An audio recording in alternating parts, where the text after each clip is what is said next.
when I reflect on it, it's just that disappointment piece. I feel like wanting to go into a space and, you know, as a person, I always bring myself to every situation I'm in. And I can't imagine having to live not doing that. And I think that's how some academics, I guess, have to survive, by doing that. And that's just a price that I'm not willing to pay. I have some questions. I'll go through and we can just chat. Yeah, this is going to be cool. Okay. My initial spark for this idea of this series was wanting to speak to other Black academics. I remember scrolling through Twitter, I found a space called Blackademics where it was all these amazing Black authorities in their respective subject areas talking about navigating this racism in multiple institutions, whether it was up in Scotland, whether it was in London, Birmingham, and it was like, what is this thing that we have to navigate?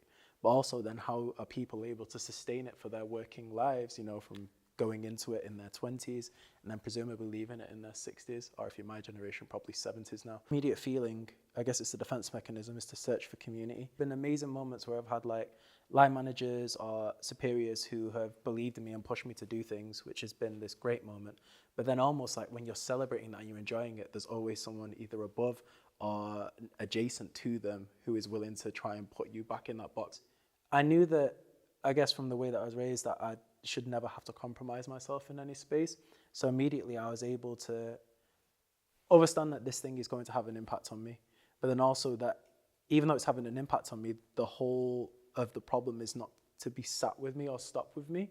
Just because I'm in the system that doesn't necessarily want me there doesn't mean that it's my fault. My hope was to just impart the passion that I have for my subjects to young people, but also to enter that reciprocal relationship that we have with them where I'm giving them my knowledge, but also they're teaching me because they're relevant, they're out there doing it in a way that I can't with the most up-to-date tools. And so, yeah, just entering into that reciprocity of knowledge exchange, that was what I was looking forward to doing the most. I remember just being super passionate, like keeping a journal, reflecting on what worked, what didn't work, asking for feedback. Just remember being super driven and super passionate and it just being this almost like sandbox time of playing with pedagogy and how I impart that into my practice.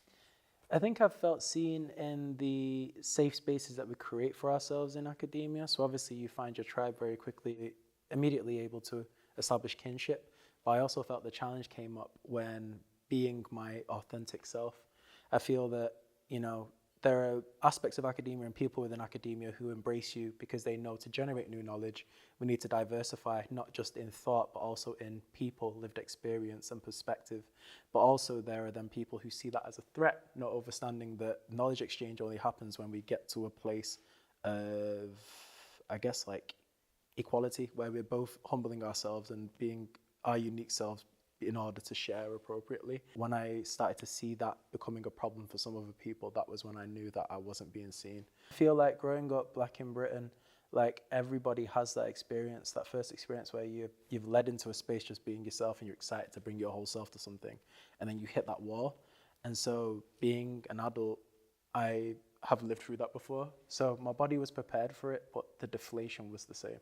It's the systems and power structures. I think you can tell the level of equity in universities by who's at the top and whether that diversity of thought peters out at a certain stage.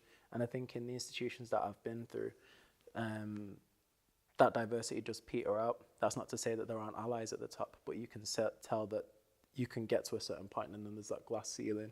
In terms of racism within academia, I think for me, the largest one that I encountered, perhaps as a Rastafarian man with locks, it's probably the microaggressions. So whether that pertains to what I look like, how I carry myself, the way I speak, or my energy in terms of how I interact with people. Coming into academia, because you think this is all about free thought and new ideas and knowledge exchange, you don't expect it in that way. And for me, I was kind of deflated with that, although speaking to other academics as part of this process.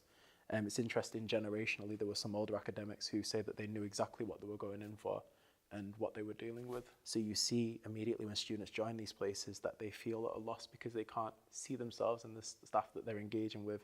They can't see themselves in examples of the curriculum. They can't see themselves in the success stories provided around the curriculums that they're studying.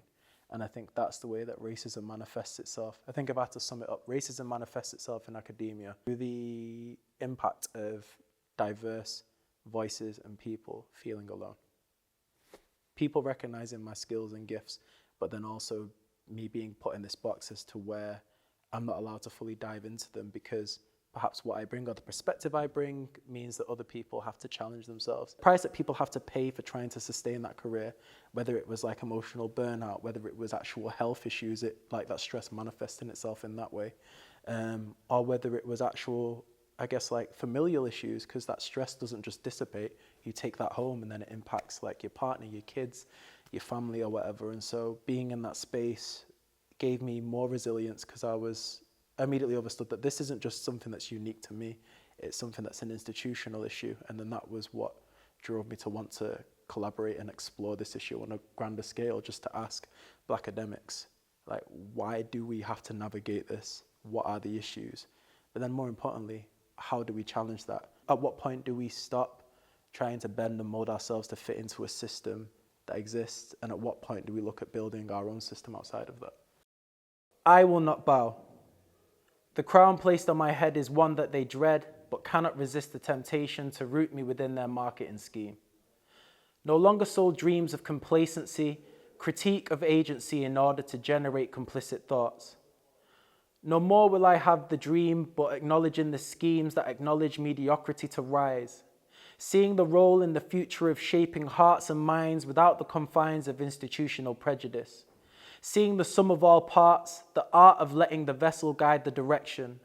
Learning through life, but build on the histories of those who came before, as sadly I closed the door on a chapter I thought was the whole, but only a small part of my soul. As now I can educate, but through a tongue and tone that feels more like home, without having to bend and break. No longer believing in the dream, I've broken through the glass ceiling, for now I'm finally awake. What would a truly liberatory space look like? Academia just needs an honest discourse with itself.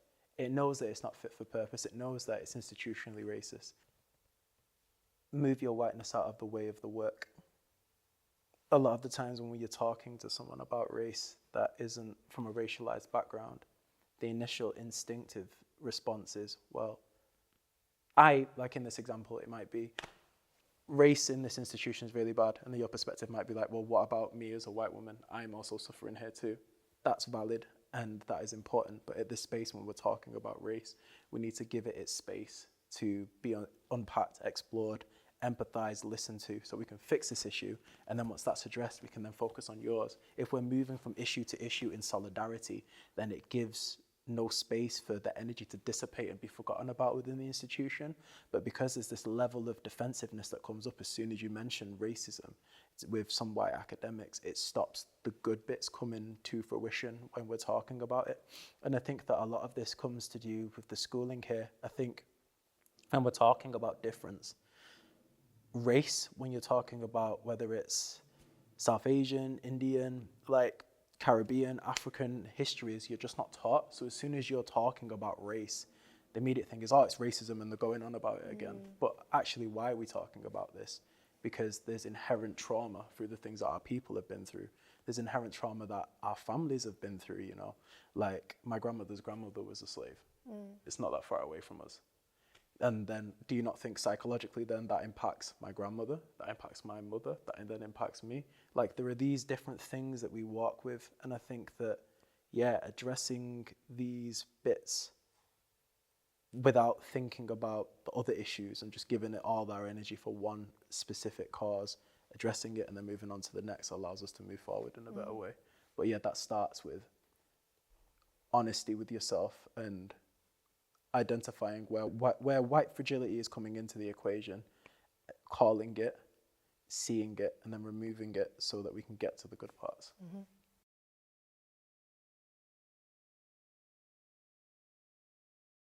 Imagine like a learning center where you can go and you're taught by people who look and sound like you, who have your lived experience, who understand your cultural background, and are able to relate whatever your field is back to that. It's looking at, you know, different subjects through the lens of culture. And I think like having bespoke spaces for that also helps this problem. If the institution isn't fit to cater to students and staff of the global majority, then we need to create something that is.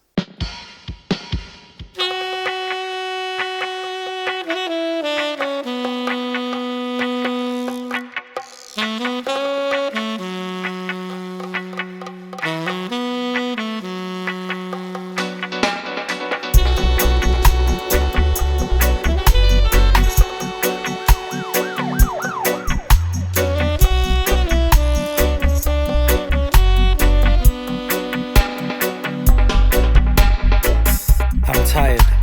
I have no more tears to share, for the internet doesn't care about how they kill my people.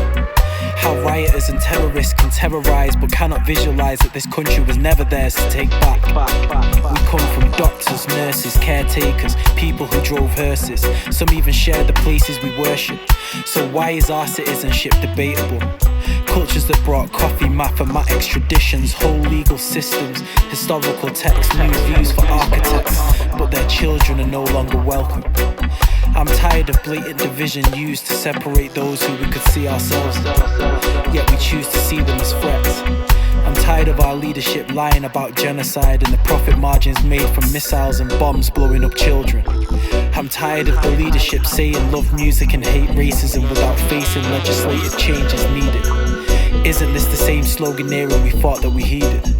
In 2020, 8 minutes and 46 seconds brought us a reckoning unlike we've ever seen before.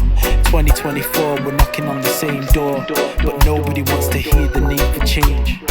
Growth in the far right is a plight we see as stupid and strange, but parts of the nation don't feel the same. This isn't fixed through education, because how do you teach humanity? This is about values, the type seeded in the roots of a family. I believe that change can and will come when we let it.